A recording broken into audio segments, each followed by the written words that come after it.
농업, 농어촌, 탄소 중립 영상한 시리즈 우리가 함께 그린 지구. 안녕하세요. 그린 스토리텔러 아나운서 윤은지입니다. 우리가 어떤 제품이나 에너지를 사용할 때면 이산화탄소를 비롯해서 온실가스가 배출되고 그러면 우리 눈에는 보이지 않는 발자국을 지구에 남기게 되는데요. 이것을 탄소 발자국이라고 합니다. 자, 이런 탄소 발자국을 줄이는 탄소 중립 생활을 실천하면서 기후 위기를 새로운 기회로 만들어가고 있는 그린 히어로들이 바로 이곳에 있다고 하는데요. 지금 바로 만나보시죠. 국민과 함께 농촌과 농업의 새로운 가치를 창출해가고 있는 국립농업과학원에 제가 직접 방문을 했는데요. 자, 지금 제 옆에는요. 오늘의 그린 히어로 첫 번째 주인공이 나와주셨습니다. 안녕하세요. 안녕하세요. 안녕하세요. 국립농업과학원 기후변화 평가가에 근무하는 이선일입니다.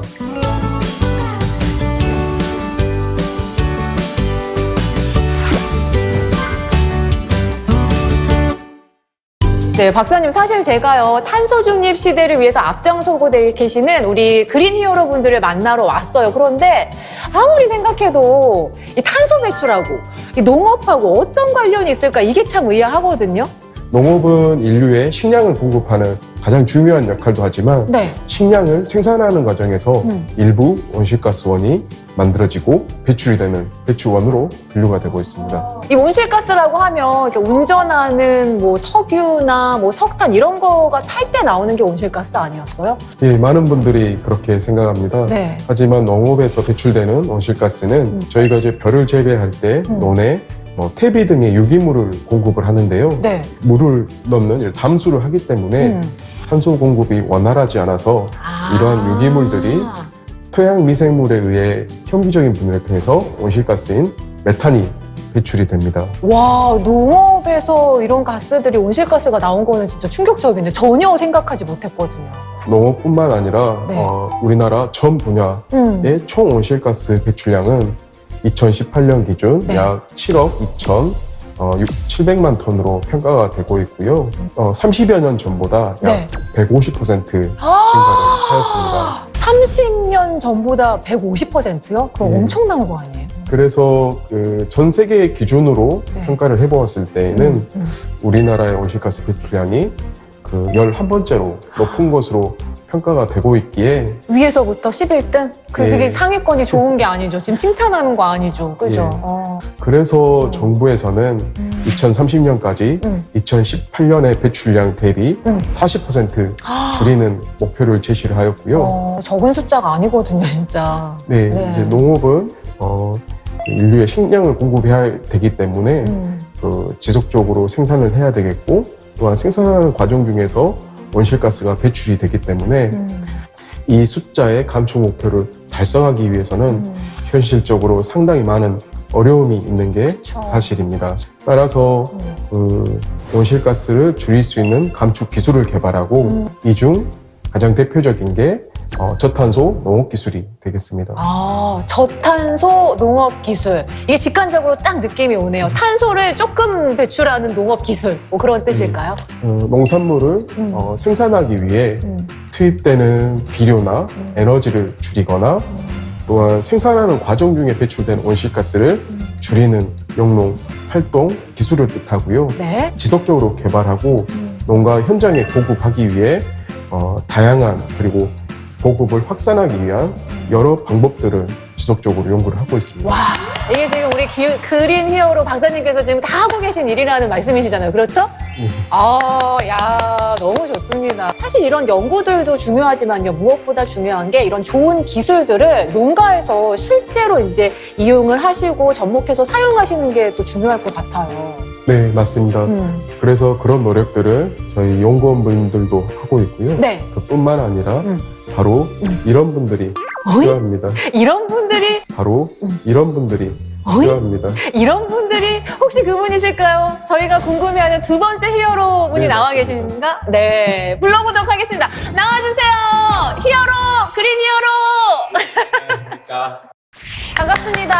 안녕하세요. 안녕하세요. 네, 누구신지 소개 부탁드릴게요. 저는 한국농업기술진흥원에서 기후변화 대응과 관련된 탄소 감축 업무를 하는 이길재라고 합니다.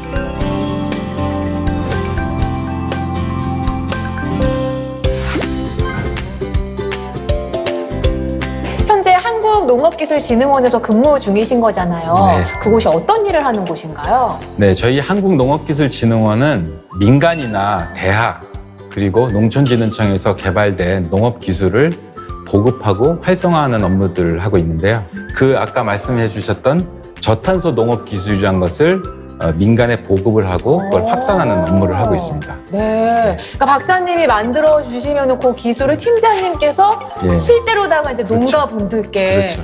중요한 역할을 하고 계십니다. 그러면은 감축 사업이라고 하셨잖아요. 네, 어떤 네. 감축 사업? 네. 네. 지금 온실가스 감축 사업으로 운영되고 있는 게 두 가지 제도가 있는데요. 하나는 농식품부가 주관하는 자발적 온실가스 감축 사업이라는 게 있고요. 또 하나는 국가 전체에서 이제 관장하는 배출권 거래제 외부 사업이라는 게 있습니다.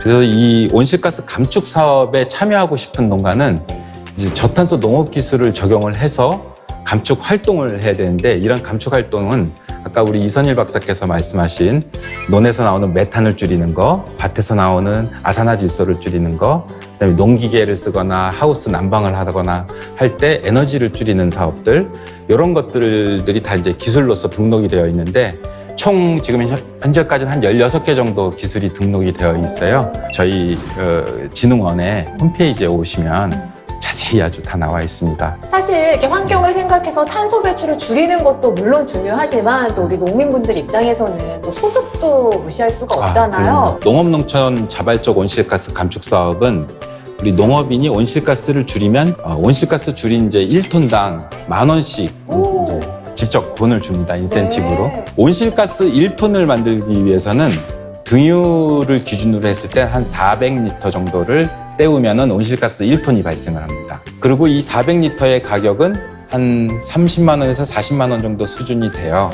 그래서 1톤을 줄이면 인센티브는 10,000원에서 2, 3만 원 가져가지만 사실은 에너지를 줄이는 비용 40만 원을 줄일 수 있는 그런 효과가 있는 거죠. 아니 그렇게 비유를 해주시니까 딱 네. 체감이 되네요. 그렇죠. 예. 아니 그러면은 탄소 배출량도 줄이면서 인센티브까지 챙기면 뭐 2마리 토끼를 그냥 다 가져갈 수 있는 굉장히 착하고 좋은 사업인 것 같아요. 실질적으로 이 자발적으로 어느 정도의 농가가 좀 참여를 하고 있는 상황인가요? 네.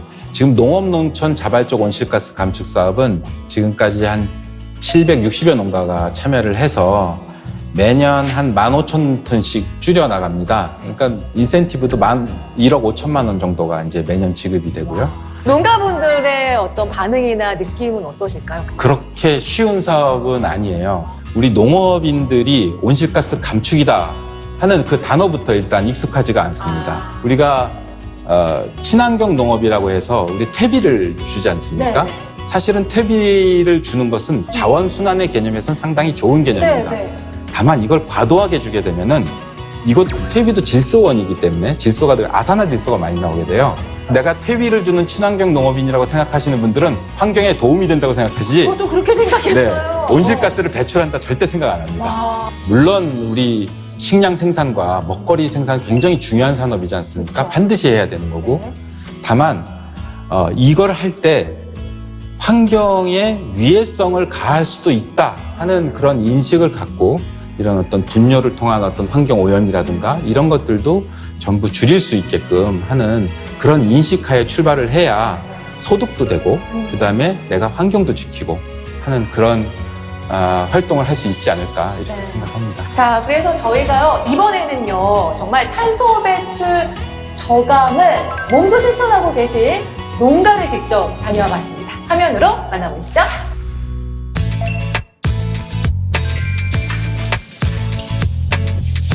안녕하십니까. 우듬지 파매 김호연입니다.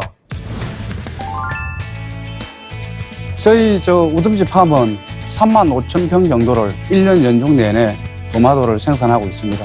경유 석유를 통해서 이제 화석연료를 통해서 난방을 하게 되면 연간 약 4억 정도 비용이 발생을 합니다. 공기열 히터펌프를 가지고 냉방과 난방을 다 해도 1년에 1억 미만 정도의 경비가 발생을 합니다. 제가 2006년도에는 화석연료를 섬으로 해서 우리한테 이제 일어날 수 있는 여러 가지의 좋지 않은 환경적인 요인들이 추가됐던 거였죠. 그래서 비용도 절감할 수 있고, 그 다음에 환경도 만들어갈 수 있는 두 가지를 동시에 잡을 수 있는 가장 좋은 방법이었다고 생각을 하고, 동절기 농사를 하기 위해서는 화석연료를 가지고 난방을 해서 농사를 짓는 것보다는 히트펌프를 통해서 비용도 절감하고 그다음에 환경도 개선할 수 있는 이런 걸 통해서 농사를 지으면 훨씬 더 수익률이 올라가지 않을까, 이런 생각이 듭니다. 네, 이렇게 해서 오늘의 마지막 세 번째 그린 히어로까지 화면으로 만나보셨는데요. 아니, 팀장님, 화면을 보니까요. 이 공기열 히트 펌프가 어떤 원리로 이렇게 작동이 되는 건지 좀 궁금해요. 기존의 방식으로 하면은 이제 그냥 경유라든가 등유 보일러를 써서 네. 이제 따뜻하게 하지 않습니까? 근데 공기열 히트펌프라는 거는 이 에너지를 화석연료에서 갖고 오는 게 아니고, 공기열 히트펌프는 공기에서 갖고 오고, 지열 히트펌프는 땅속에서 갖고 오고, 지하수 히트펌프는 지하수에서 물에서 갖고 오고 해서 남의 에너지를 끌어와서 내 난방에 사용을 하는 것이라서 네. 화석연료를 쓸 때보다 보통 2배에서 3배 정도 효율이 훨씬 더 좋아집니다. 자, 그럼 마지막으로 우리 그린 히어로로서 기후위기를 극복할 목표, 앞으로 어떻게 하겠다, 계획이 있으신가요? 농업은 식량 안보와도 연계되어 있기 때문에 탄소 중립을 달성하기 위해서 무작정 없앨 수는 없고, 그 환경성을 전부 고려한 이런 능동적인 대처가 필요하겠고, 그런 부분에 대해 연구와 고민을 할 계획입니다. 특히나 우리 농업이라는 것이 온실가스 배출만 하는 곳이 아니고, 농경지 토양을 통해서 탄소를 저장을 할 수 있고, 그다음에 축산 분뇨나 이런 그런 환경 폐기물, 기존에는 환경 폐기물이었던 것을 에너지원으로 바꿔서 연료로 사용함으로 인해서, 그다음에 이 에너지 소스로도 바라볼 수 있는 자원순환의 개념으로 우리 농업을 쳐다볼 수 있는 그런 계기가 될 것이라고 믿습니다. 네, 이렇게 해서 오늘은요, 기후 위기를 기회로 만들어 나가고 있는 세 분의 그린 히어로들을 만나봤습니다. 한 사람, 한 농가, 한 기업, 또 그리고 국가까지 정말 각자의 자리에서 이 온실가스를 줄이려는 노력들이 얼마나 중요한지 느낄 수가 있었고요. 또 거대한 기후변화 앞에서 불안함과 위기감은 크지만 함께 공감하고 또 나아간다면 이 위기를 새로운 기회로 바꿀 수 있을 거라는 확신이 들었습니다. 자, 그럼 저희는 여기서 이만 인사드리도록 할게요. 시청해주셔서 고맙습니다.